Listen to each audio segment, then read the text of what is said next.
Over its near 100-year lifespan, the Empire State Building has stood as a beacon of American ingenuity and perseverance. When it was finished in 1931, it was the tallest building in the world, a title it held for 40 years until the World Trade Center's North Tower reclaimed it in 1972. The skyscraper contained everything needed for life within its walls, from apartments to retail to offices. Nicknamed the Vertical City, it was and still is an architectural marvel. But what really makes the Empire State Building so remarkable is that it was built nearly a century ago, yet remains one of the most profitable buildings in the world today, pulling in more than $500 million per year. To put that into context, the Burj Khalifa, the world's tallest building, only pulls in about $800 million per year. So how does this old building beat out its modern counterpart?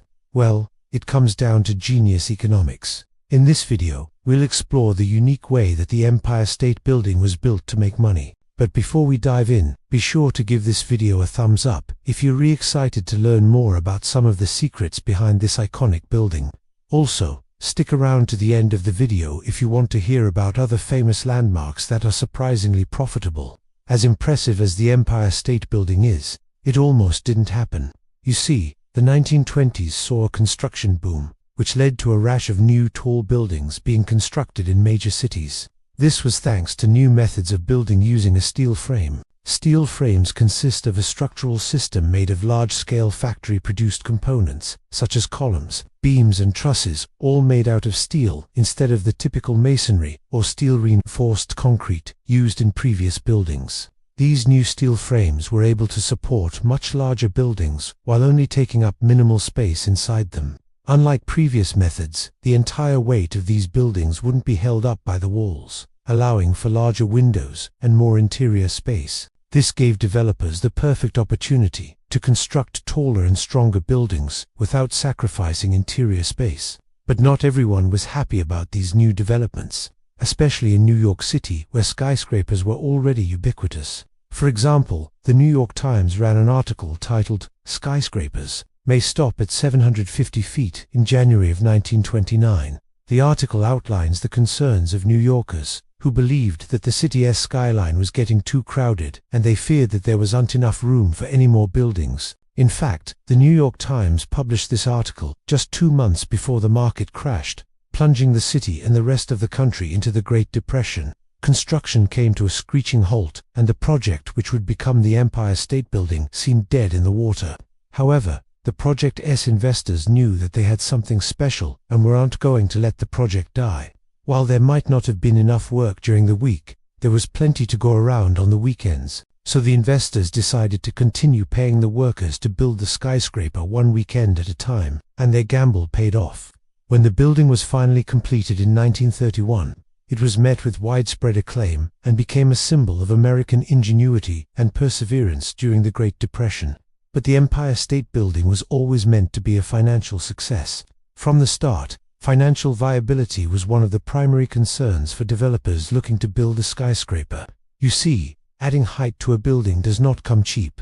In fact, the cost of building a skyscraper goes up exponentially as the building gets taller due to factors like wind loads, material strength and elevator requirements. However, as a building gets taller, the amount of usable floor space also goes up.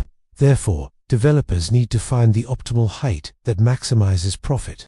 If a building is too short, it won't be able to compete with other buildings in the area and will likely suffer from low occupancy rates. Conversely, if a building is too tall, the increased costs of construction could lead to a building that loses money. This is why so many skyscrapers tend to be around the same height. Developers look at what other buildings in the area are doing and try to match or exceed that height to ensure that they can maximize their profit. But the Empire State Building was different. Developers knew that they had a once-in-a-lifetime opportunity to create something truly special, and they were willing to take the risk to make it happen. But they weren't just taking a blind risk. The developers had actually spent years planning the Empire State Building before construction even began. They had studied the construction methods, estimated the cost of materials and calculated the potential income from the building. They knew exactly what they were getting into, and they were confident that they could make a profit.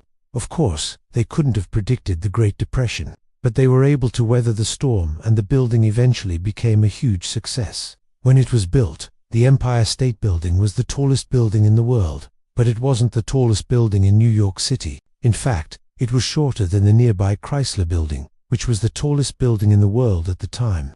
But the Empire State Building didn't care. It was focused on its own goal of being the tallest building in the world, and it didn't let anything get in its way. This is the secret to the Empire State Building's success. It didn't try to compete with other buildings in the area. It simply focused on its own goal and achieved it. Of course, this doesn't mean that the Empire State Building didn't face any obstacles. In fact, it faced a lot of obstacles, from the Great Depression to the construction of the World Trade Center.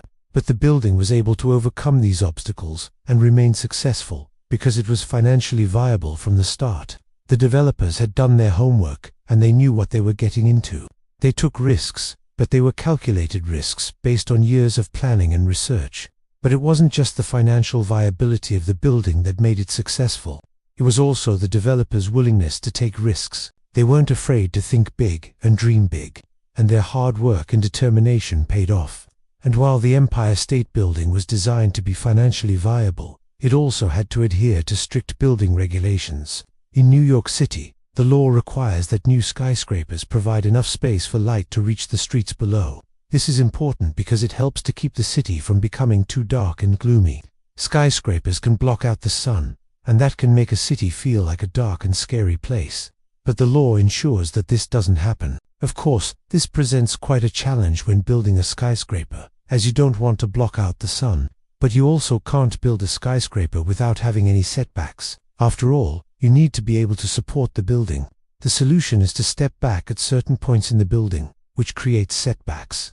The setbacks on the Empire State Building are some of the most famous in the world. They re a key part of the building's design, and they help to make it look like it's floating.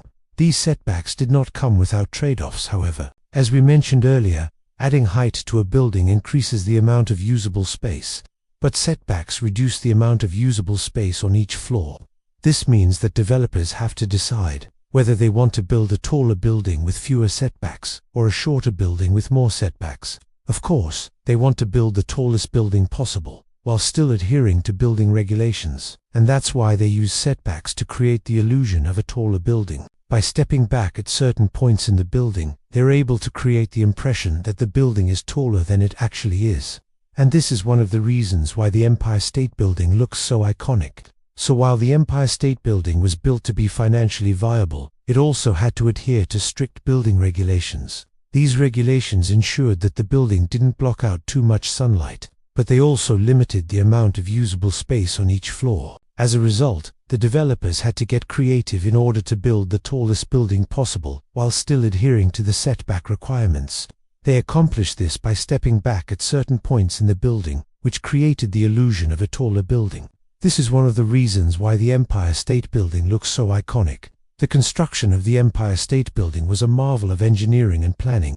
The developers were able to build the tallest building in the world while adhering to strict building regulations. They accomplished this by finding the perfect balance between height, setbacks, and financial viability. But what really makes the Empire State Building so remarkable is that it was built nearly a century ago, yet remains one of the most profitable buildings in the world today. The developers were able to achieve this by creating a building that was financially viable from the start. They took risks, but they were calculated risks based on years of planning and research. If you enjoyed learning about the Empire State Building's secrets, be sure to stay tuned for more videos about iconic landmarks. We've got plenty more where that came from. Thanks for watching.